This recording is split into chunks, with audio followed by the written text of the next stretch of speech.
Hello everyone, Namaste. Welcome to Data 2 Info. Today we will be reviewing one of the most famous JavaScript library out there. That is React.js. We will review the React.js performance since inception till 2023, making every developer's lives better.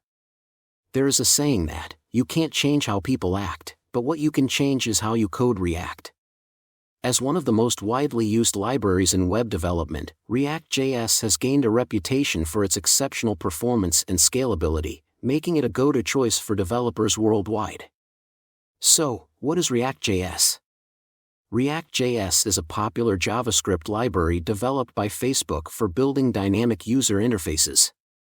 It was first introduced in 2011 and has since gained widespread popularity in the web development community due to its ability to build high-performance and scalable web applications.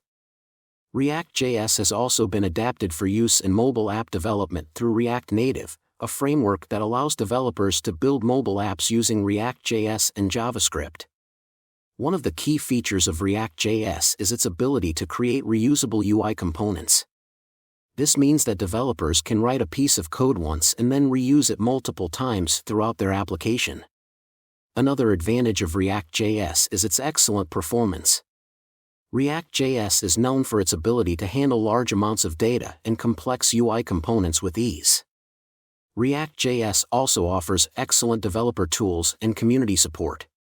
One potential disadvantage of React.js is that it has a steep learning curve. The library can be complex, especially for beginners, and requires a solid understanding of JavaScript, HTML, and CSS.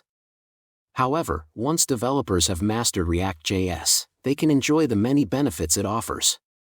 There are many rivals of React.js available in the market, such as Angular, Vue.js, Ember.js, Backbone.js, etc. According to me, React.js is an excellent library for building dynamic user interfaces. Let me know what is your thoughts on React.js. Till then, like, follow and subscribe to Data 2 Info.